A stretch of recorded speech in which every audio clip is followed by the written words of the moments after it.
You knew he was out there. Broke the puck. Oh, wow. Roy Williams. That ball is loose. Whoa. You could feel it coming. A huge hit played by Roy Williams. Let me tell you, you better know where number 31 is when you're running a slant. Ball carriers didn't have to find Roy Williams. He'd find them. Kevin Smith hit hard right on the line of scrimmage. Brett under center, he pitches back to Ryan Grant. He's popped. When you saw Roy Williams coming at you as a ball carrier, you feared that he was going to break you in half. Roy Williams put the strong in strong safety. Hitting head on. Who else? Roy Williams hits the wall. They say in football, he'll stone you. And it seemed like Roy did that 2 or 3 times a game where you just drop a guy dead in his tracks. Coming out of Oklahoma, there was nothing he couldn't do. There's the blitz. Touchdown, Oklahoma. Williams got him on the blitz. Lehman on the pick.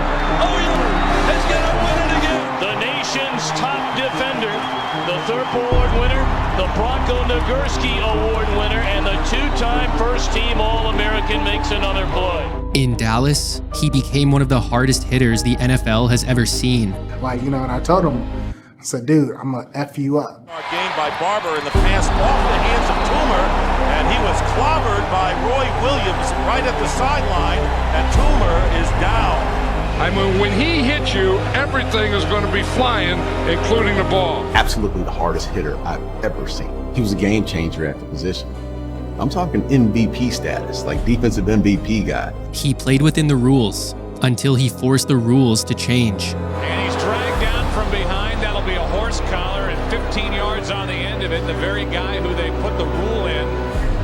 So Roy Williams' rule was the guy who dragged him down. That's why they put the rule in, because of the tackle that Roy Williams actually had on Terrell Owens. Rules changed, responsibilities changed, and the game passed him by. But Roy Williams was a strong safety in its purest form. If Roy plays in the 70s and 80s, and even in the 90s, he's a Hall of Famer. He's probably a first ballot Hall of Famer. Let's jog your memory. Roy Lee Williams was never the biggest or the fastest, but even as a kid in California, he always hit the hardest. Known around the neighborhood as the Hammer, Williams hit so hard that parents had to tell their kids they weren't allowed to play with Roy. Williams would attend James Logan High in Union City. Throughout his time as a Colt, he played some corner, some QB, and some receiver, but the secondary was where he was most at home. By the time he was a senior, he was a top recruit in the state. It was all but a sure thing that he'd be suiting up for UCLA. But then, he chose Oklahoma for some interesting reasons. His best friend Damian Mackey was also a top recruit until he tore up his knee. Most big programs pulled their offers, but Oklahoma wasn't one of them. So the two visited Sooner Country and committed. However, the reason Williams had been recruited by Oklahoma at all was because of his aunt, who was completing her master's at OU. She put in the word to a coach, "You need to take a look at my nephew." They did, and it was a decision they wouldn't regret. The Oklahoma Sooners were far removed from the Switzer era and hadn't seen much success for a while. And for now, Williams wouldn't see the field after a back injury would result in a medical redshirt for the 98 season. Then come the 99 season, Oklahoma had a new coach in Bob Stoops. Stoops inherited a Sooners team with a really good defense, featuring future NFLers like Rocky Kalmus and William Barty. The offense had been the bigger issue in Norman, but in '99, the Sooners welcomed JUCO transfer Josh Heupel and implemented a new offense. Oklahoma was airing it out. They were getting everyone involved, and they were dangerous. But Stoops was a former D coordinator, and the defense became even more stingy. And a big reason for that was their hard-hitting safety. Williams was playing, but by mid-season, he was starting. And while there were some growing pains, number 38 delivered. Lindsey, the quick drop, throws it out of the flat, but it is well covered by the Sooners. Roy Williams again. He has had an excellent game, this young redshirt freshman out of California. Logan High School out of Union City. Big-time player, 6 foot, 215 pounds, looks very graceful in the open field. Williams was a linebacker in a safety's body, zeroing in on ball carriers and blowing up plays before they even started. By the end of the season, he was one of the most impactful players on the defense, and something was brewing in Norman.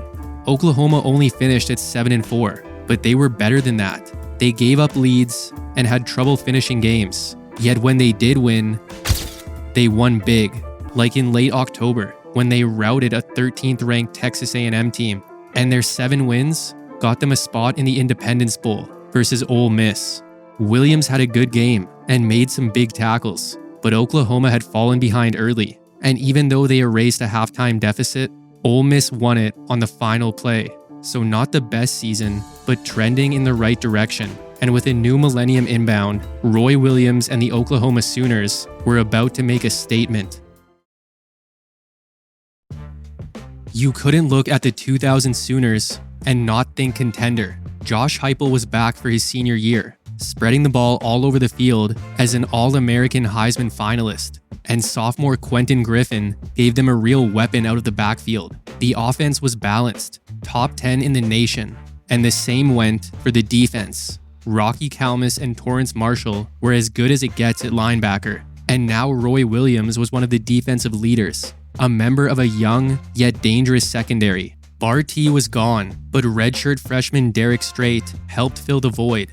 JT Thatcher was a ball hawk with a conference-leading 8 interceptions, and Roy Williams gave every defensive coordinator nightmares. And down he goes. Roy Williams coming on the safety blitz. Roy Williams comes up again. Boy, he will hit you. And he gets there from that safety spot in a hurry. He just comes up and he's like another linebacker. Just gets in there and makes the play. It was a team effort by the Sooners defense, but the guy that got you out of your seat was number 38. Down and not gonna get it. Roy Williams comes up to make the big play. His hits were heard throughout the stadium. He launched himself at anything that moved, and for a safety, he spent a lot of time in the opponent's backfield. Roy Williams was one of many Sooner defenders named All-Conference, and the only sophomore on the first team, a key member of a defense that forced 32 turnovers. Some thought Williams should be an All-American. He was not. If anything, he was kept a secret, even from play to play. Would Roy Williams come up like a linebacker or drop back like a corner? It was that versatility which made him so important to the defense. The Sooners started 4-0. Next was the Red River Shootout, but only one team fired their gun. Oklahoma lit up the Longhorns for 63 points. The following week, OU was on the road versus number 2 Kansas State. Williams recorded an interception, and Oklahoma recorded the win. Their next game brought top-ranked Nebraska. Williams was living in the backfield, and the Sooners were living large. A convincing win over the Huskers had them ranked as the best in the country. The offense lost some momentum down the stretch, but Oklahoma still ended their season undefeated. A trip to the national championship was right there. Hi again, everybody. I'm Brad Nessler, and welcome to Kansas City. You know, in an exciting and sometimes quirky college football season, it seems pretty fitting that after 1,271 games in Division 1A, the very last game before the bowl season has so much at stake. And the math is pretty simple. Oklahoma wins, they go to the Orange Bowl to play for the national championship. Their first meeting was no cakewalk, but the Big 12 championship was a battle between OU and Kansas State. Neither offense could get much going, so it was up to Oklahoma's defense. After 3 quarters, the teams were deadlocked at 17, but only one team scored in the fourth. An early touchdown gave Oklahoma the lead, and a field goal in the final minutes iced it. The Sooners stayed undefeated and punched their ticket to the Orange Bowl. Oklahoma's final test would come against Florida State, led by Heisman winner Chris Wenke. Stoops had to try and contain the Seminoles' passing attack. Williams a strong safety most of the year, and everybody say he's like a linebacker at strong safety. Well, tonight Bob Stoops and the coaches moved him up to linebacker. Really, they wanted 5 backs on the field, and with the ability of Roy Williams to play linebacker and strong safety, they get that nickel back in the game. And with Williams moving around, Oklahoma could disguise their packages. It was effective. Florida State was one of the most high-powered offenses in the nation. After 3 quarters, they were scoreless. It was an all-out defensive battle, with a pair of Sooner field goals being the only points on the board. Something big needed to happen, and midway through the fourth, With the ball deep in FSU territory, Wenke took off. In trouble, got away from one, now scrambling, and the fumble! Oklahoma's got it at the 15-yard line. Another defensive play, and it's Roy Williams. Kalmus forced a fumble, and Roy Williams recovered the ball. Oklahoma had perfect field position. 2 plays later, they were in the end zone, now holding a 2-score lead. FSU was able to get on the board via safety, but as far as the defense was concerned, they had shut out the Seminoles, and for their efforts, had captured the Orange Bowl. The turnaround was complete. After years of mediocre play, the Sooners were back on top, consensus national champions, and Roy Williams had arrived. Roy Williams had been great in 2000, but in 2001, he was one of the best in the country. The safety was the leader of one of the nation's top defenses. Well, safety by position, because with the success they had last year, OU wasn't going to be shy about playing Williams like an extra linebacker as well. But it didn't matter where he lined up. He was unstoppable.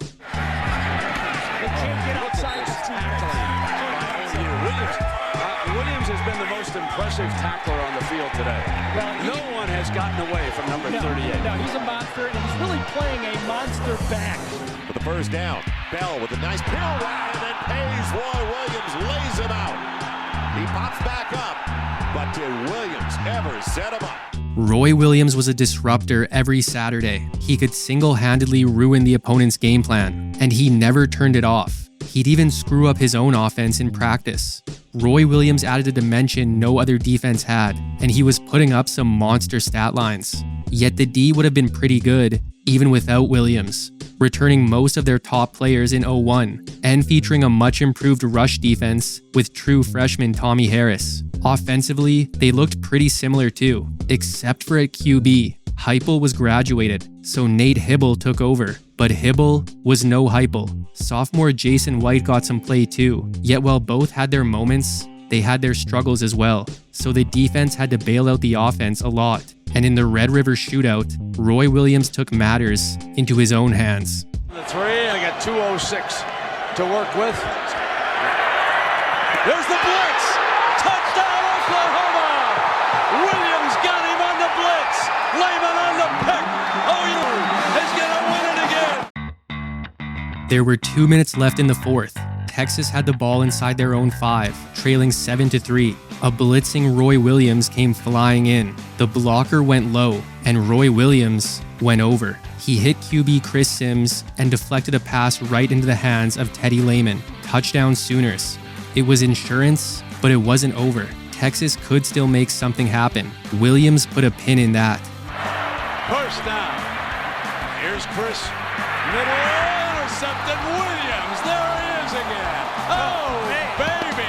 On the first play of the next drive, Roy Williams picked off Chris Sims, single-handedly icing the game for Oklahoma. Superman had saved the day. Oklahoma started the year with 7 straight wins, but then fell to Nebraska. It was their first loss since 1999, but the defense wasn't to blame.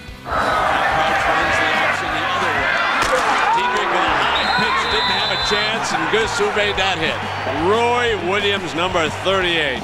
Oklahoma won their next 3, then dropped the season finale in an upset loss to Oklahoma State. The defense did their job all season. Unfortunately, their inconsistent QB play likely prevented another undefeated year. There was no conference championship, but with 10 wins, there was a Cotton Bowl appearance. Roy Williams came out on a mission, recording 2 sacks on Arkansas QB Matt Jones in the first half. Oklahoma's offense didn't do much, so Roy Williams and the defense bailed them out one last time. 2nd and 10, they hand it off to Talley, they fake it there, try to come back the other way, and look at Roy Williams. Amazing. The nation's top defender. Arkansas only managed 3 points all game, and a first quarter Sooners touchdown proved the difference. Oklahoma had ended their season with a Cotton Bowl win, and Roy Williams ended his season as the best defender and arguably best player in college football. A unanimous All-American, he won the Thorpe Award, he won the Nagurski, he even finished top 7 in Heisman voting. Roy Williams' stock was soaring. He He couldn't have dreamt of a better year, but he had been dreaming of the NFL since he was a kid. So instead of returning to Oklahoma in 2002, he declared for the draft, and there was one place he wanted to go. Have we made the pick yet? No. Let's make it. With the 8th choice in the 2002 draft, the Dallas Cowboys select Roy Williams, safety from the University of Oklahoma. I got drafted by the team that I always wanted to play for.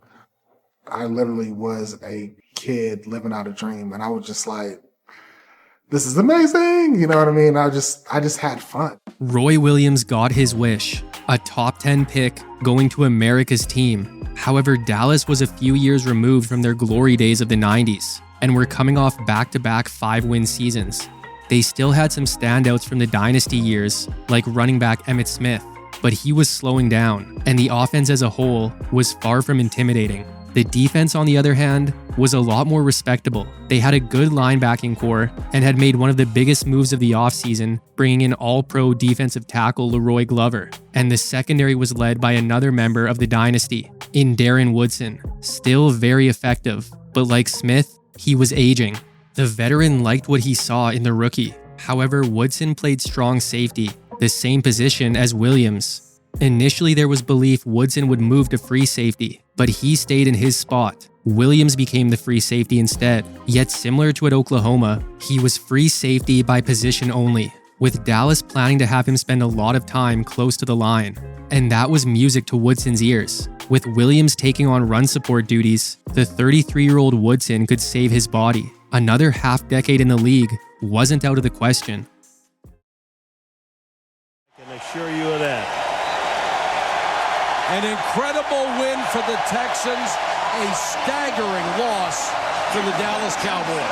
The Cowboys have to take a long, hard look at who they are and what they want to try and do this season. What a way for Williams to start his NFL career. Not only did Dallas lose to an in-state team, they lost to an in-state team playing their first game ever, falling to the expansion Houston Texans in the season opener. The defense played well. The offense did not. It would be the theme of the season. Yet on defense, Williams didn't look all that comfortable in the early going. He was young and playing a new position. He thought he'd be the drop-down safety, but Dallas had struggles at corner, so Williams was in coverage way more than expected. But in week 11, things changed. Woodson went down, lost for the season, so Williams got to return to his natural position, and he had no choice but to step up. Dorsey Levin's nice juggling catch, and then Roy Williams just lays it to him on the sideline. If it moves, Roy Williams will try to knock it out. Alexander is knocked backwards on a hit by Roy Williams. Watch the end of this. He can square up, takes him right off his feet, and follows through. He is always moving forward at the point of contact. And he's really had to step up since Darren Woodson went down there. Their Pro Bowl, perennial Pro Bowl strong safety. Roy Williams has felt that it's his responsibility to take his game to another level, and he has. Roy Williams looked like he was back in Norman, flying all over the field and dishing out punishment with each hit, often separating the ball from the ball carrier. Broke the punt. Wow. Roy Williams. Ball is loose. I'm telling you, this kid, he's the best rookie in the NFL. Over the final 7 games of the year, he had 3 forced fumbles and intercepted 5 passes. He even took 2 of those picks to the house. This was the Roy Williams the Cowboys had drafted. He would end up leading all rookies in tackles and tie for first among rookies in interceptions. Yet while the big plays were present, the consistent play was not. The Cowboys' defense crumbled down the stretch. The offense hadn't been a threat all year, and for the 3rd straight season, Dallas only managed 5 wins. And Williams wrapped up his rookie year with 96 tackles, 3 forced fumbles, 8 pass breakups, 5 interceptions, and 2 touchdowns. So whatever Dallas had been doing wasn't working, but they were a young team. They needed guidance and leadership, and they needed someone who knew what it took to win. I understand, firstly, that I'm an employee of the Dallas Cowboys and that we have an owner in place. And we have entered into a partnership We're both kind of in the same place. We both want to go the same place. Obviously, there will be changes here. There isn't any doubt about that.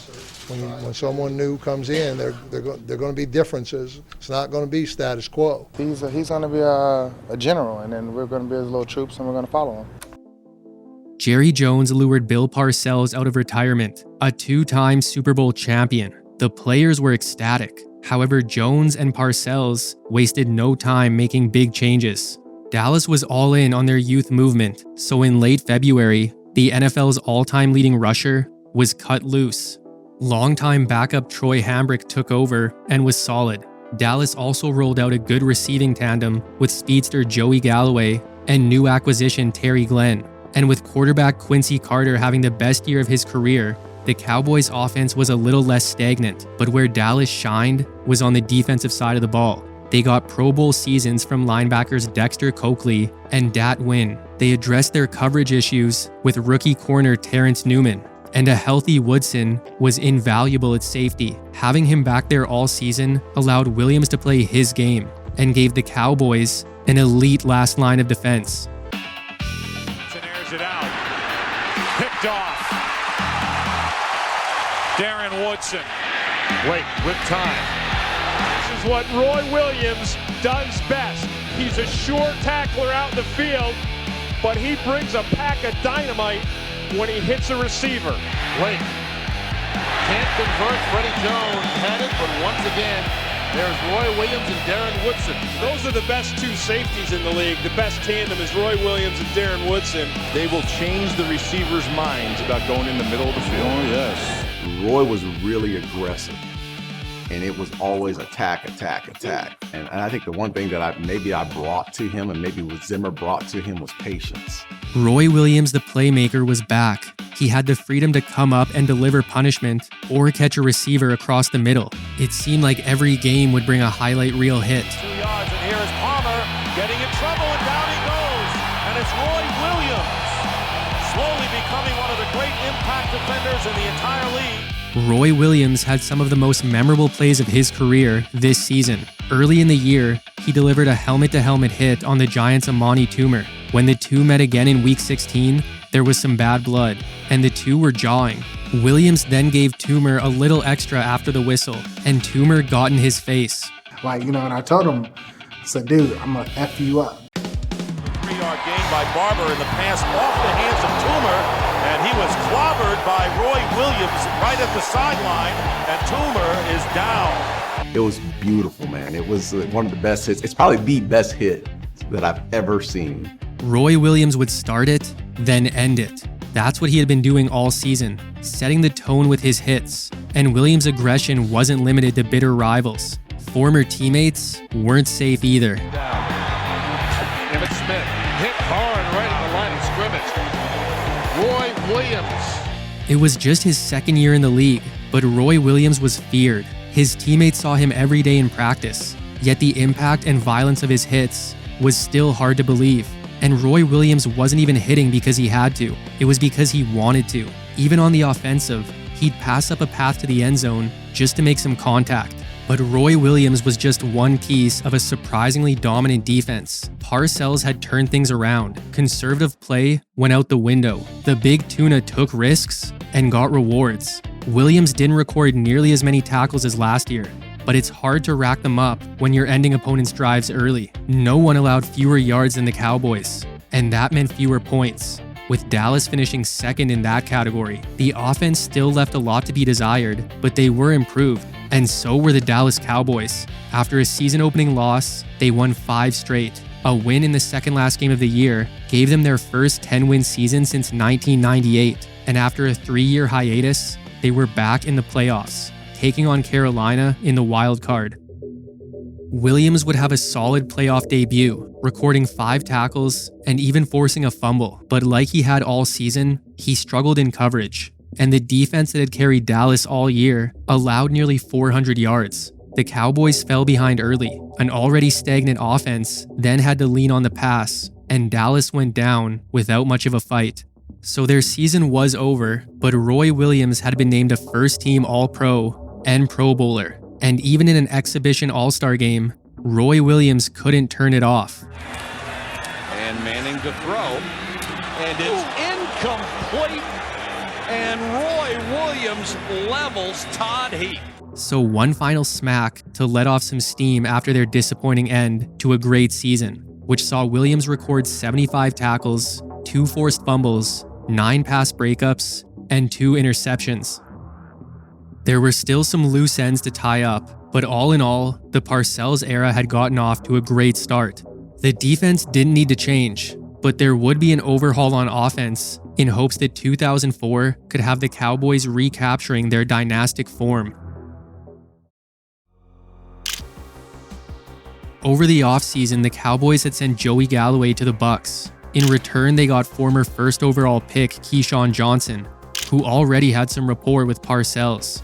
They spent their top draft pick on a new running back in Julius Jones, but he was injured for the first half of the season. However, the QB situation was far from solved. The Cowboys had essentially gone back to square one for 2004. And at least for this year, they'd be rolling out a 41-year-old Vinny Testaverde. But the biggest positive they'd gain on offense was a new franchise stalwart, a second-year tight end named Jason Witten.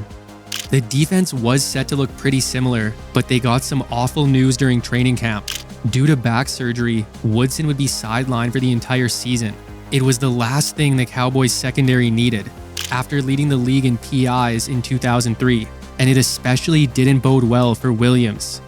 Getting to the ball carrier, penetrating the line, those things had never been an issue for Roy Williams, but dropping back into coverage and keeping up with receivers was a different story. And this was a double whammy. Not only would Williams now have his weakness more exposed, but he'd also be taken away from the action, so the momentum-changing hits weren't as frequent.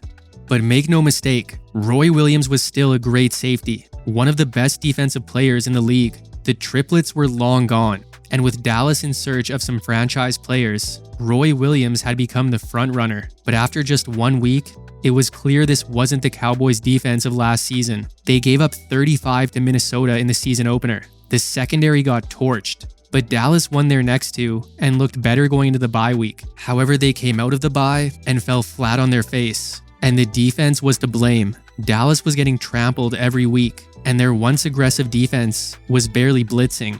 Roy Williams was helping instead of hitting, and Dallas allowed at least 21 points in 10 of their final 13. They had 4 games allowing at least 30. The Cowboys' defense had fallen apart, and all Williams could do was apologize to everybody. There was no excuse for them to be playing the way they were. Williams would still be a Pro Bowler, and he did still make an impact.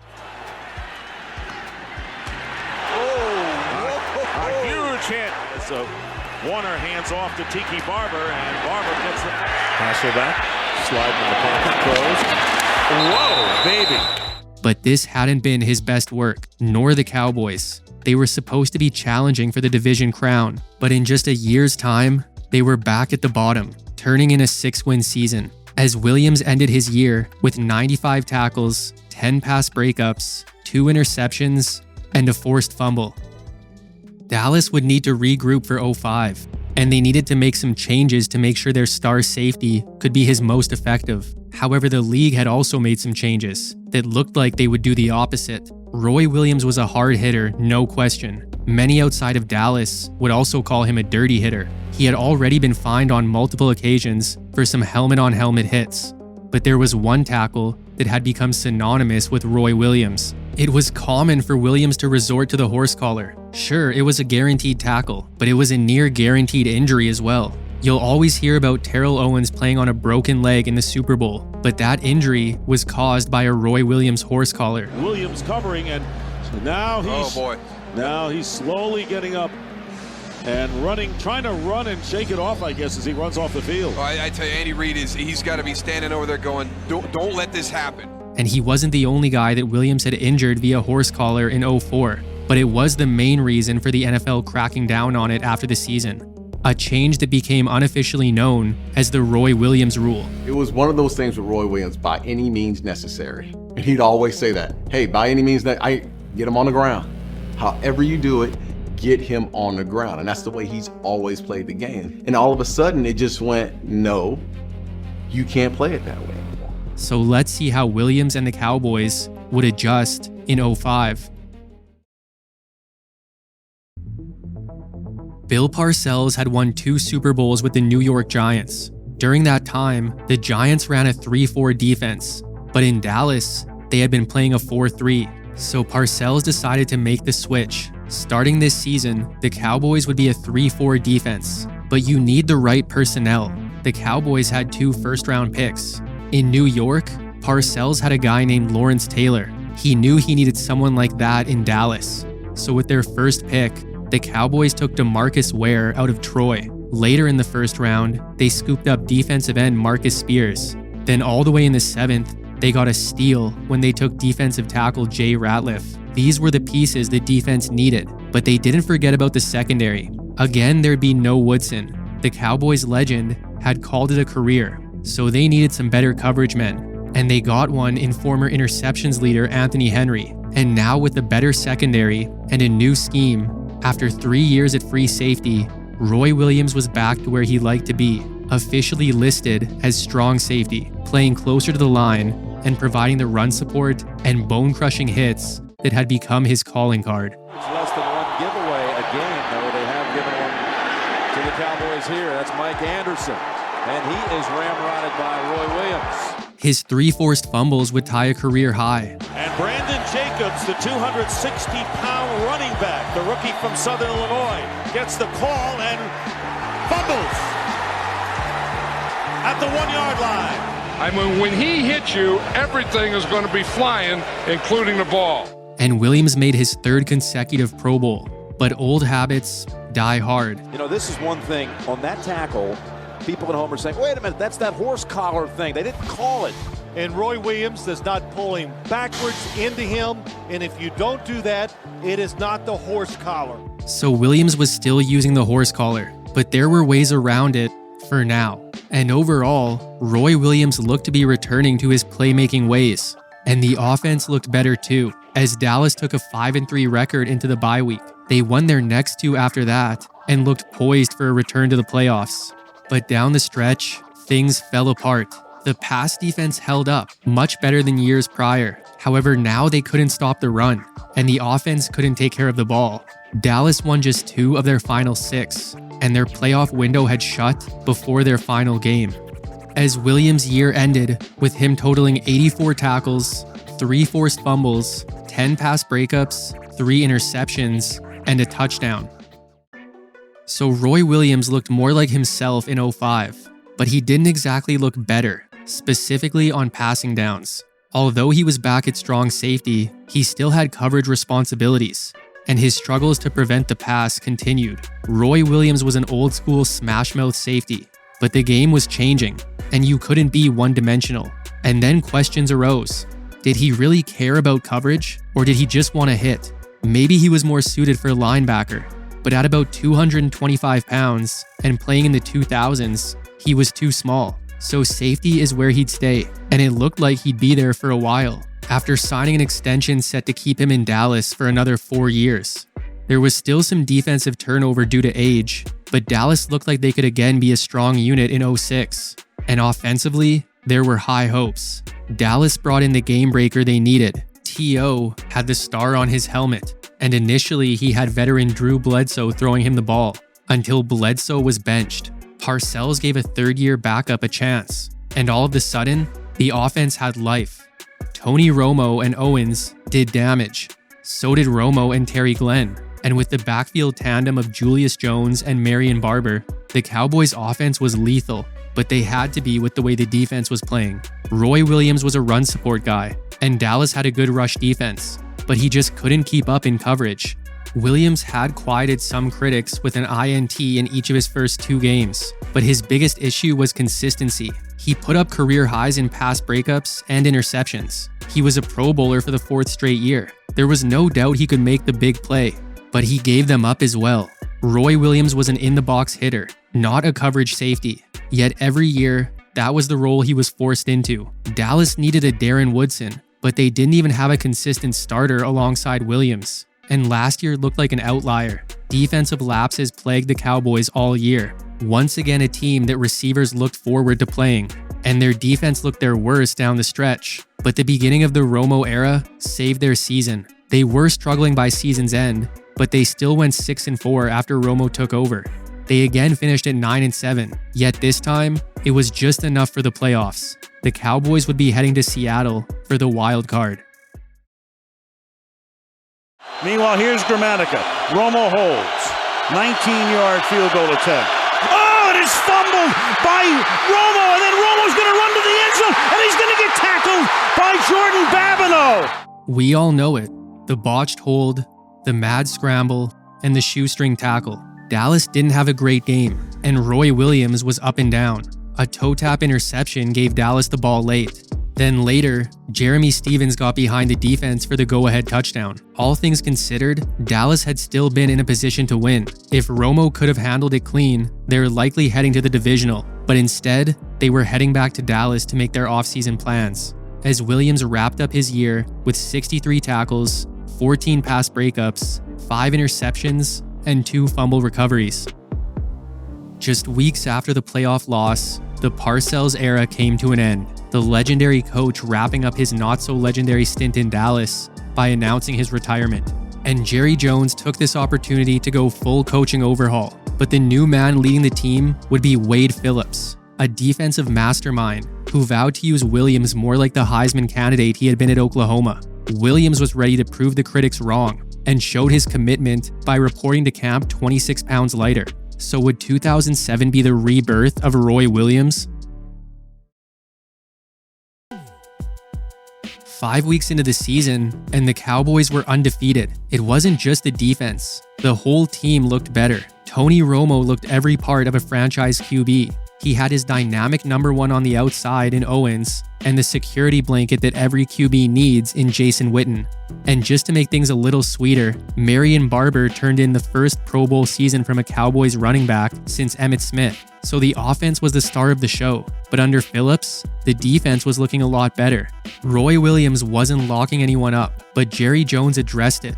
He brought in a legit free safety, Ken Hamlin. Williams finally had someone to take on coverage duties. So for a while, Roy Williams was doing what Roy Williams does best, playing up and making contact. He was happy, and so were Cowboy fans, because Dallas was showing no signs of slowing down entering a Week 13 matchup with Green Bay. They were 10-1, with first place in the NFC on the line. But at this point, you hadn't been seeing Williams on the field as often. He had back-to-back double-digit tackle games in weeks 10 and 11, yet in each of those games, he had been targeted and beat in coverage. So come week 12, for the first time in his career, Roy Williams didn't start the game. Then came Green Bay. The first Packers series started, and Williams was again on the sideline.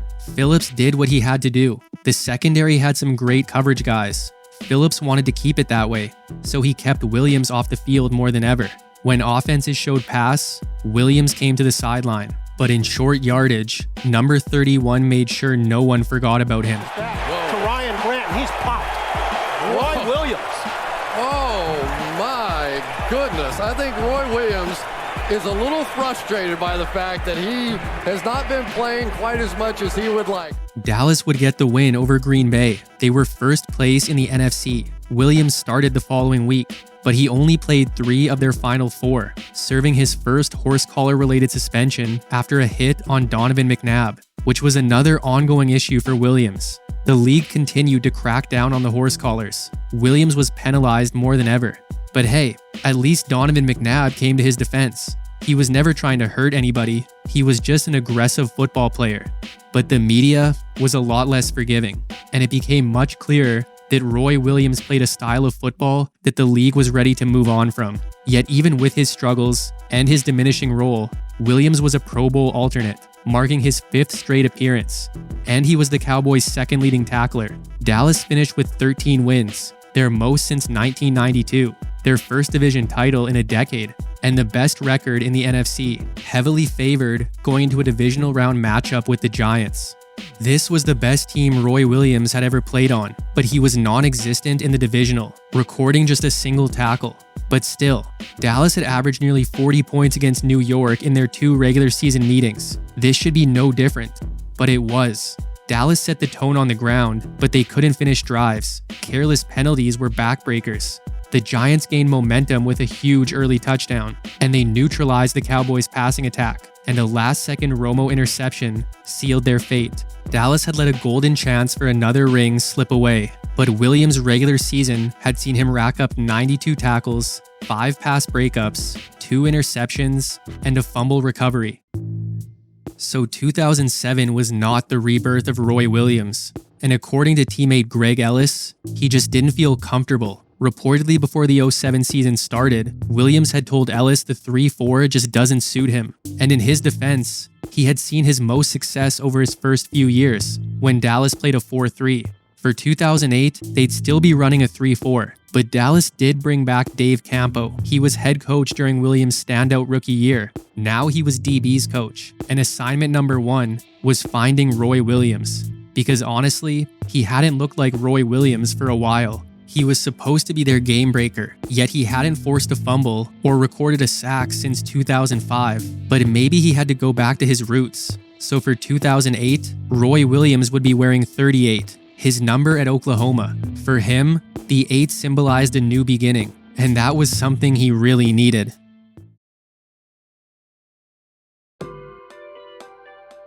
Well, how's that for a new beginning? 2 games into the season, and Williams was sidelined with a fractured forearm. Then 4 weeks later, in his first game back, down again. Same forearm, refractured. This time, his season was over.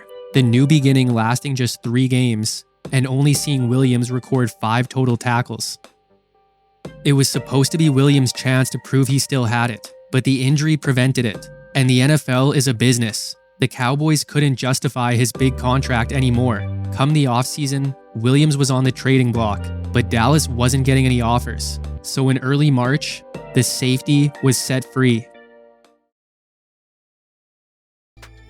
As Williams had said, the switch to the 3-4 never felt right. The 4-3 was what Dallas played early in his career, when he was dominant. So he made sure to find a team who ran a 4-3. He landed on the Cincinnati Bengals, who didn't just run the same scheme, they also had Williams' old defensive coordinator in Mike Zimmer. And Roy Williams was still just 29 years old, so a career revival was very much in the cards. After 3 games, he was Cincy's leading tackler. It wasn't the Roy Williams of old, but it was solid coming back from injury. But then his forearm started giving him troubles. He tried to play through it, but in week 5, it was broken again. His season was over, and his comeback had lasted only 4 games, with Williams racking up 28 total tackles and 2 pass breakups.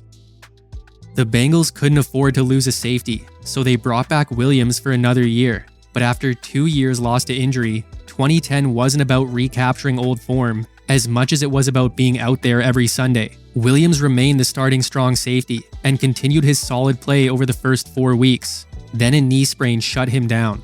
Fortunately, this time it was only temporary. A few weeks on the mend, and he was back on the field. He played in 8 of their final 9 games. He picked off his first pass in years, and even made a few tackles in the backfield throughout the season. His first TFLs since 2006. He played his best down the stretch, and so did the Bengals, winning 2 of their final 3. They had done the same to start the season, but in between, they had lost 10 straight. It was a rough year in Cincy, and it signaled the end of an era. But at least Roy Williams had played his healthiest season in a long time. His 12 games seeing him finish with 58 tackles, 4 tackles for loss, a pass breakup, an interception, and 3 fumble recoveries. The Bengals cleaned house after the season, and Roy Williams was not re-signed. It wrapped up his time in Cincinnati and ultimately in the NFL. After 9 seasons, Roy Williams would announce his retirement and go on to a TV career, spending time as a Sooners sideline reporter and even appearing in a few episodes of Storage Wars. Williams had also gotten the label of dirty throughout his career. He definitely wasn't the safest hitter, but a lot of his hits were still within the rules at the time. However, his aggressiveness on the field was not a reflection of Roy Williams the person, because Roy Williams was a great person. From the moment he arrived in Dallas, he became a staple of the community. His work to help the less fortunate around the city may not have made the headlines, but they made a much bigger impact than any of his hits. Roy Williams deserves his criticisms for his shortcomings in coverage, but year after year, Dallas tried to turn him into something he was not. Then, as the game evolved and the league moved more towards player safety, The impact of Roy Williams was softened. The game just passed him by. He was an old school strong safety, but the new school was in session. His time at Oklahoma and early years in Dallas showed how much of a force he could be, and it's unfortunate he couldn't keep that up. But Roy Williams has a hard-hit highlight reel that will stand the test of time. And whether it was year 1 or year 10, Roy Williams could change a game with a single hit. But that's it for today's episode on Roy Williams. Hope you enjoyed it, and make sure to subscribe for more videos like this one. If you liked it, check out this one on another underrated safety of the 2000s, or this one on one of his Dallas Cowboys teammates. Thanks for watching, and see you next time.